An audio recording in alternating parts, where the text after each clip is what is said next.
Olá, tudo bem com vocês? Hoje eu tô aqui para contar um pouco da minha história. Muitas pessoas me conhecem de pouco tempo, de agora somente, e algumas pessoas já pediram, Helena, é tão legal quando você fala da sua história, então conta pra gente e tal. E hoje então eu vou fazer esse vídeo contando um pouco da minha história, como foi minha infância, como foi minha adolescência. Quem quiser me conhecer um pouco mais, fica comigo. Então, assim, eu nasci numa família de agricultores, meu pai e minha mãe são agricultores, e eu tive uma infância e uma adolescência bastante humilde. Meu pai tinha uma pequena propriedade e, apesar de ter uma propriedade própria, minha mãe e meu pai trabalhavam para fora também, né, nos vizinhos e tudo mais. E eu tive uma infância de roça mesmo, assim, né? Minha mãe me ensinou a tirar leite muito cedo, eu vivia junto para lá e para cá, e meus irmãos às vezes iam buscar pasto, né? Para os bois, para as vacas, enfim. Eu ia junto no carrinho, eu ia junto para cima e para baixo, sempre estava correndo. Minha vida era correr para cima e para baixo.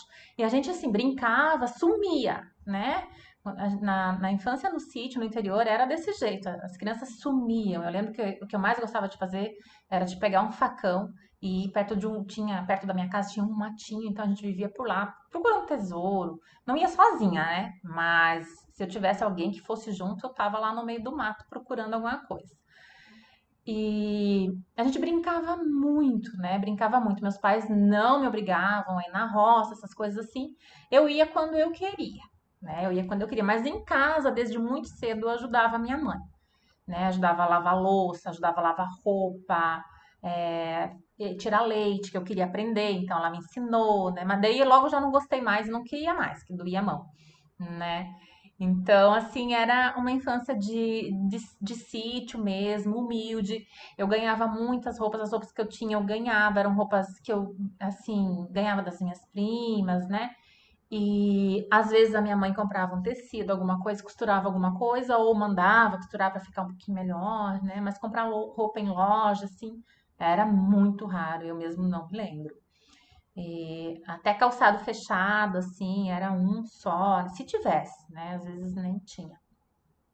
Mas foi uma infância muito feliz, muito feliz. Assim, meu pai e minha mãe muito bons comigo. E meu pai era mais enérgico, né? Então, mas tudo bem, né? Do jeito dele. E, enfim, foi uma infância muito boa, muito bacana. Não tinha dinheiro, mas tinha tudo, né? Não tinha dinheiro, mas assim, tinha muito carinho. Minha mãe não deixava faltar nada na mesa, meus pais, né? Não deixava faltar nada na mesa. E assim, eu lembro que quando eu tinha uns 9 ou 10 anos, mais ou menos, eu comecei a gente reunia, né, uma galera lá, uma piazada, e ia catar algodão. Então a gente ia na roça dos vizinhos catar algodão, amarrava um saco na cintura e saía catando algodão e colocando dentro do saco. Então, assim, foi quando eu comecei a ganhar meu primeiro dinheirinho, né? Ganhava um dinheirinho ali, mas assim, dava pra quê? Picolé, né? Uma coisinha diferente, né? Um lanche na cantina da escola, que também era raro, né? Depois disso, os meus pais compraram uma terra no Paraguai. Uma terra não, um pedaço de mato, era mato. Mas antes de ir pra lá, eu fiquei um tempo ainda para terminar o ano letivo. E uma coisa que eu sempre conto e as pessoas falam, ah, isso é legal, é que eu tinha uma calça, que eu lembro que eu tinha uma calça que eu gostava muito, então eu vivia com ela. Só que ela ficou curta, era uma calça de abrigo roxa. E ela ficou curta, então no verão eu dobrava ela até embaixo do joelho pra ficar tipo um corsário. E no inverno a minha irmã fez uma polaina de tricô, então eu usava essa polaina pra emendar um pedaço da calça embaixo, né? Ninguém via que tava curta. E eu lembro que a gente tinha também, eu tinha duas sandálias de lantejoula. Quem- Os mais antigos vão lembrar disso tudo, que a gente tinha uma sandalinha de pano com umas lantejoulas em cima. Essa era a nossa sandália. Era o que a gente usava no inverno. Então, tem uma ambulância agora para atrapalhar meu vídeo, mas tudo bem. Então, depois eu fui para o Paraguai. E lá no Paraguai eu fiquei 4 anos. No Paraguai já foi tudo diferente, no meio do mato mesmo. Era um lugar de caçadores, a gente via muito caçador passando com os cachorros para sair caçar no mato. Não tinha terra mecanizada, era derrubar mato, queimar para poder plantar no meio, nos espaços para colher. Então, assim, foram anos difíceis para o meu pai, e para minha mãe, pelo desafio que era viver no meio do mato. Não tinha água encanada, não tinha luz elétrica, não tinha nada disso.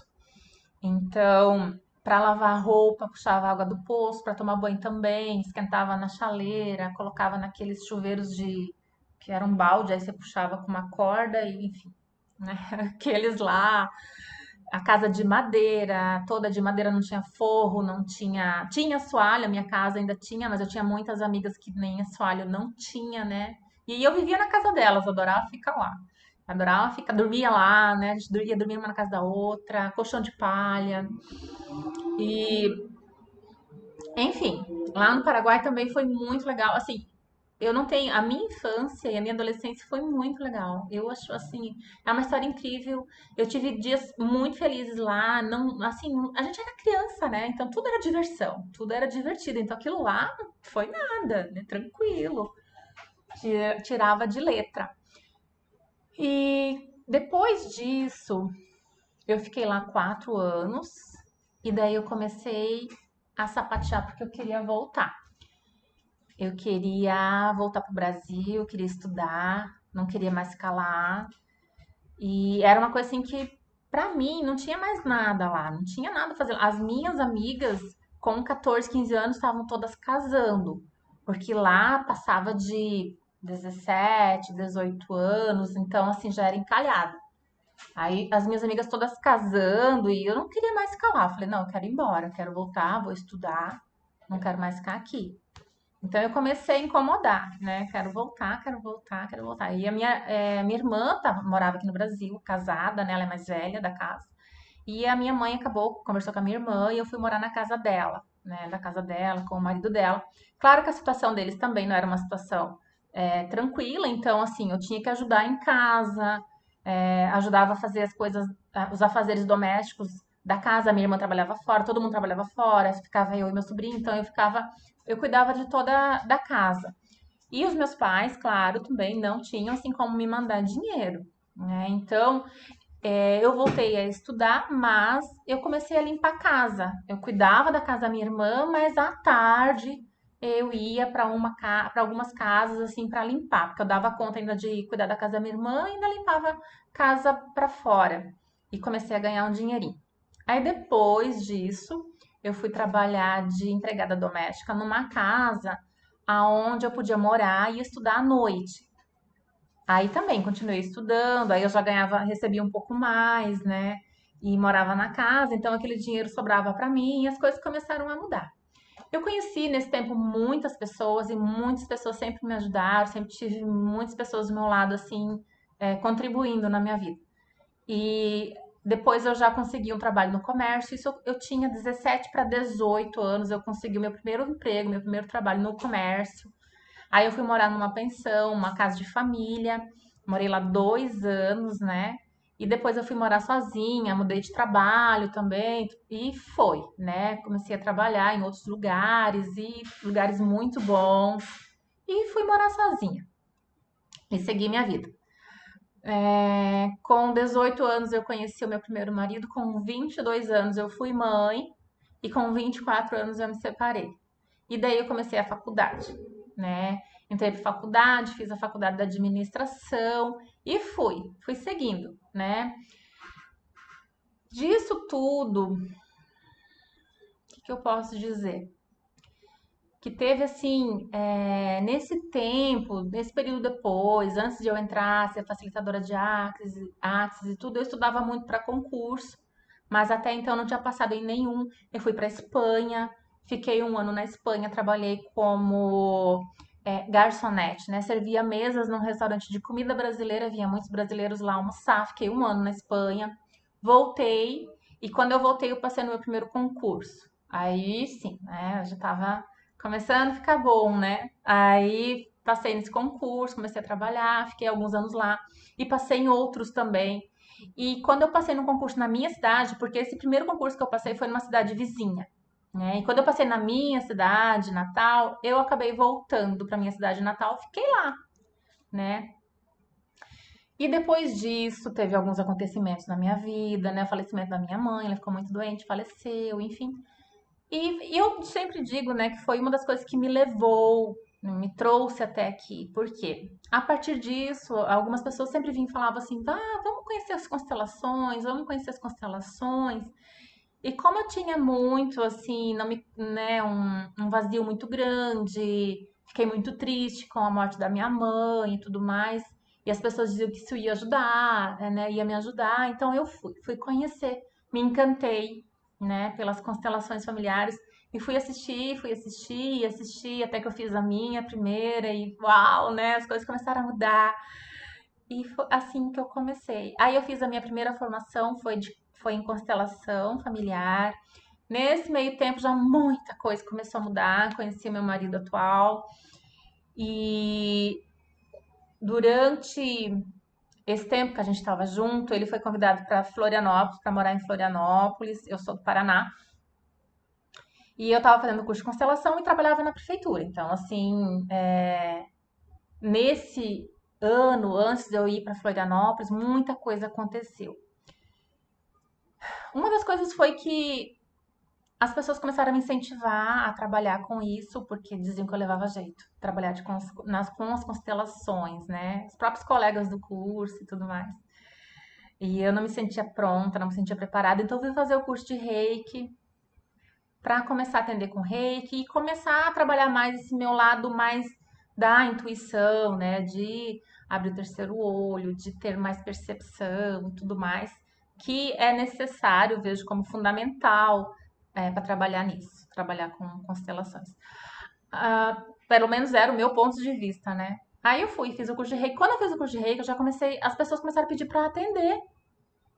Aí eu fiz o nível 2 e fui atender. Esperei passar o prazo lá que precisava, fiz o nível 2, aluguei uma sala e comecei a atender. E começou a vir clientes. E eu trabalhava na prefeitura e atendendo. Aí eu achei que eu deveria ter mais alguma coisa para atender e eu queria algo rápido. Algo que eu pudesse fazer o curso e atender, assim como foi o curso de Reiki. Então eu ouvi falar das barras de Axis. No começo eu não sabia, nunca tinha ouvido falar disso, jamais. E fui ver o que que era e eu falei, isso aí, vou fazer esse curso. E procurei um facilitador e fiz o meu primeiro curso de barras de Axis. E mudou completamente a minha vida. Porque barras de Axis é uma ferramenta que muda muito rápido as coisas. É muito rápido. E quando eu fiz o meu primeiro curso, eu já sabia que era isso que eu queria fazer, porque simplesmente encaixou com a minha forma de pensar, com a minha forma de viver, aonde eu sempre achei que eu era errada, me fazia de errada por funcionar assim, e as pessoas não entender, e de repente vem um curso e diz, não, é isso mesmo, é isso aí, segue isso aí, né? Seja você. E nossa, né? Foi tudo. Então eu fiz todas as etapas para me tornar facilitadora, escolhi facilitar esse curso, comecei a facilitar e pedi exoneração. Meu marido escolheu ficar em Florianópolis. No começo ele veio para fazer um teste, enquanto isso eu estava aguardando. Mas enfim, eu já estava decidida a sair do meu trabalho de funcionária pública e as pessoas me chamando de louca, né? Imagina perder a estabilidade e tudo mais, mas realmente eu estava decidida. E me mudei e comecei a dar cursos e foi assim uma avalanche de mudança na minha vida, foi uma avalanche de surpresa na minha vida, muito, muito, muito, muito grandioso. Facilitar o curso de barras é maravilhoso, as pessoas que vêm têm transformações incríveis na vida delas, né? E eu, se eu começar a falar de barras aqui, vai longe, né? Mas enfim, eu comecei a facilitar o curso. No primeiro ano eu fiquei entre as 70 do mundo e agora no segundo ano eu fiquei entre as 100 do mundo. Sou muito grata. Hoje eu já sou facilitadora certificada, dou curso avançado de Axis com muita alegria, né? E sigo por aí, né? O que mais é possível, né? O que mais tem disponível que a gente sequer considerou. E isso é um pouco da minha história, um pouco de como foi a minha infância. E eu gosto de trazer isso para mostrar para as pessoas que tudo tá nelas, que tudo tá em você. que é você escolher o que você quer para sua vida e seguir isso, mesmo que às vezes você não saiba para onde ir. Mas faça uma escolha. Não deixe que algo externo seja o responsável pela sua felicidade. Não deixe que o governo, seus pais, seu marido, ou sei lá, do que você está esperando para tomar as rédeas da sua vida e realmente fazer uma escolha, e fazer pela sua vida o que é verdadeiro para você, né? Sempre o que é verdadeiro para você que te deixa feliz. E e é isso, né? As possibilidades estão disponíveis, é só a gente realmente dar os passos para isso acontecer. E mais cedo ou mais tarde isso acontece, ok? Grande beijo para vocês!